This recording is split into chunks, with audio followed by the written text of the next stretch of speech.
लेकिन निष्पक्ष स्रोत बताते हैं कि यूक्रेन में अब तक 3 से 4 हजार रूसी सैनिक मारे गए हैं। हालांकि अमेरिकी स्रोत बताते हैं कि यह आंकड़ा 5,000 से ज्यादा हो सकता है।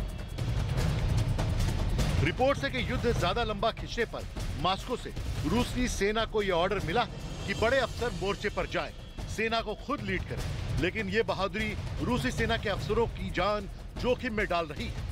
12 कमांडर्स में रूसी सेना की दूसरी लाइन के अफसर भी बड़ी तादाद में मारे जा रहे हैं।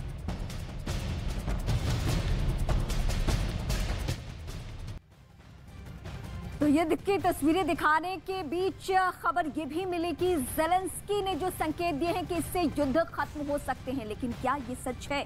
क्या वाकई ऐसा होने जा रहा है? अगर ऐसा होता है तो ये दुनिया के लिए राहत की बात होगी, क्योंकि दुनिया की निगाहें रूस और यूक्रेन के इस युद्ध पे टिकी हुई है। लेकिन इस बीच एक और बड़ी खबर, नेटो प्रमुख का बड़ा दावा, रासायनिक हथियार का प्रयोग कर सकता है रूस, फ्लैग ऑपरेशन भी चला सकता है, फॉल्स फ्लैग ऑपरेशन चला सकता है। यूक्रेन पर रूस का झूठ सामने आ चुका है। ये नेटो प्रमुख का रूस पर इस वक्त बहुत बड़ा दावा है।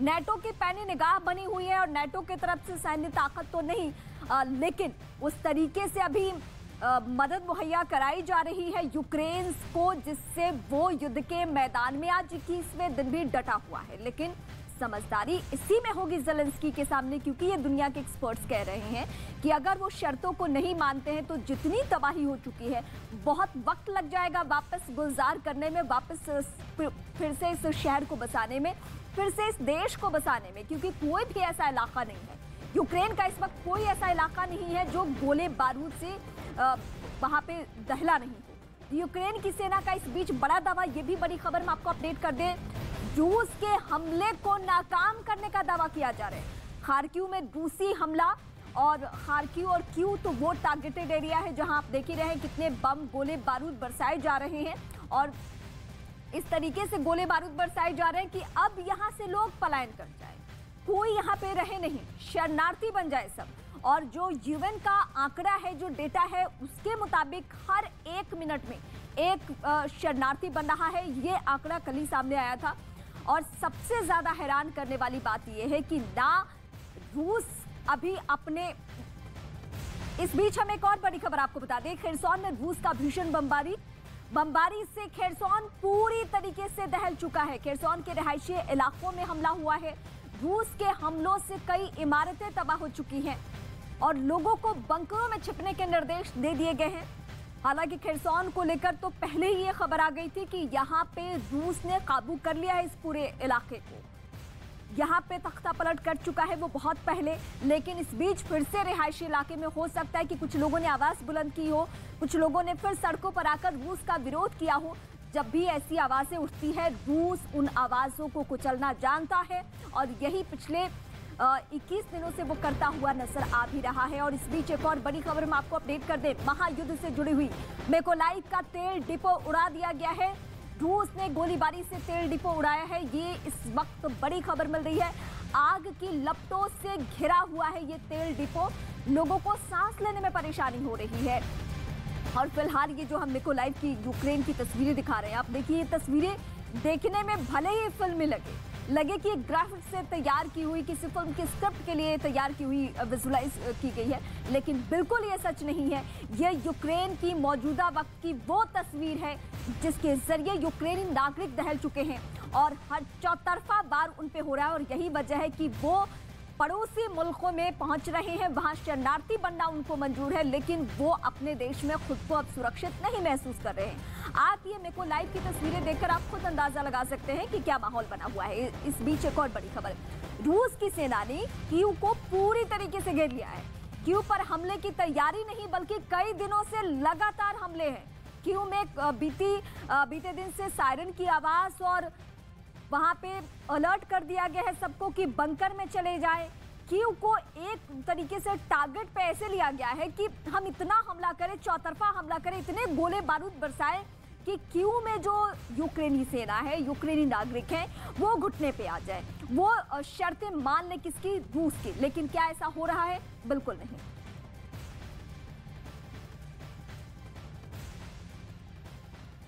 क्यू के अभेद खिले में सिंध लगाने के लिए रूस ने अब अपनी रणनीति में बदलाव किया है, क्योंकि क्यू में अगर राष्ट्रपति भवन पर रूसी सेना का काबू हो जाता है, कब्जा हो जाता है, तो जंग खत्म मानी जाएगी। और इसी स्ट्रैटेजी के तहत रूस ने अब क्यू पर ही पूरा फोकस कर लिया है।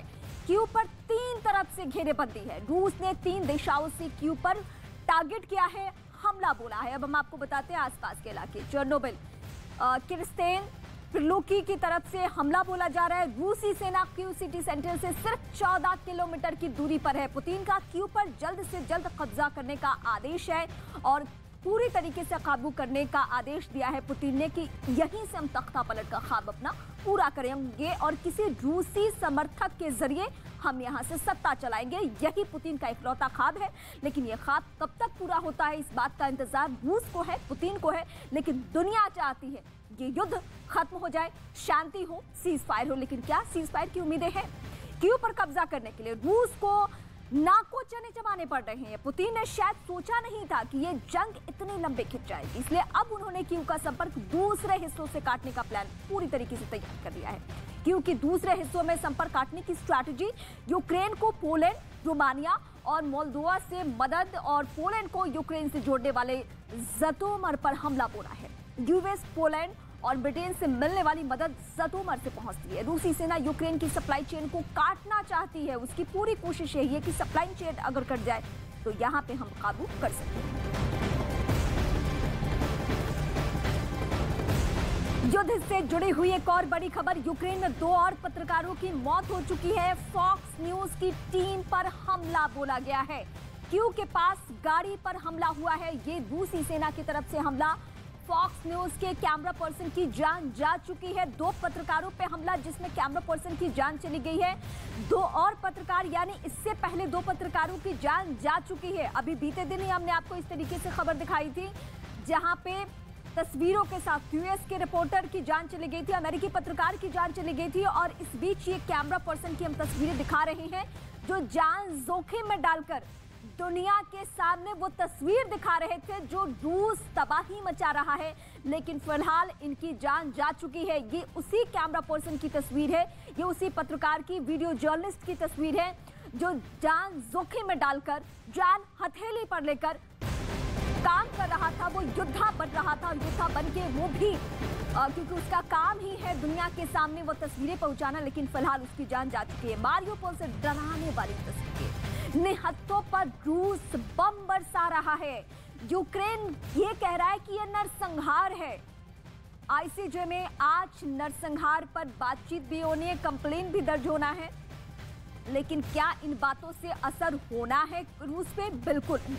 21 दिन की कहानी ये है, 21 दिन की पूरी बड़ी बातें ये है कि रूस को किसी भी बात का कोई असर नहीं होने वाला है। रूस ने जो प्लानिंग तैयार की है उसी प्लानिंग के तहत वो आगे बढ़ रहा है। चाहे आप उसकी जितनी बुराई कर ले, जितनी टिप्पणी कर ले, जितना यूएन की तरफ से कुछ भी बातें आ जाए, उसे कोई फर्क नहीं पड़ने वाला। वो रूस है। खेरसौन में कब्जे के बाद पहली बार रूसी सेना का काफिला कैमरे में कैद हुआ है। इस वीडियो में रूस की सेना का वाहन तेजी से हाईवे पर जाते दिख रहा है। रूस की हर गाड़ी पर Z लिखा हुआ है। पुतिन ने यूक्रेन के खिलाफ युद्ध का सिंबल Z रखा है। और ये खेरसौन इलाके की तस्वीरें हम आपको दिखा रहे हैं, जहां देखिए एक बार फिर से हमले किए जा रहे हैं, हमले बोले जा रहे हैं और रूस का कब्जा तो है इस इलाके में। लेकिन अगर यहाँ लोग आवाज बुलंद करते हैं या यहाँ यूक्रेनी सेना चाहती है कि हम इस इलाके को फिर से अपने कंट्रोल में लें, तो उन्हें अभी मुकाबला करना होगा किसके साथ? रूसी सेना के साथ, क्योंकि वो चौतरफा वार कर रही है। वो इन इलाकों में भी अपनी रूसी फौज को उतारे हुए हैं जो उसके ऑलरेडी कंट्रोल में है, चाहे वो खेरसौन हो, डोनेट्स्क हो, लुहांस्क हो। इन सभी जगहों पे उसकी सेना इसलिए मौजूद है कि वो जिन इलाकों को काबू कर चुकी है, वो सेना वो नहीं चाहती है कि उसके हाथ से जाए। और यही वजह है कि ये जो मूवमेंट की तस्वीरें हम आपको दिखा रहे हैं, फौजियों की मूवमेंट की तस्वीरें, ये इसी लिहाज से है। यहाँ पे ये यूक्रेन का खेरसौन इलाका।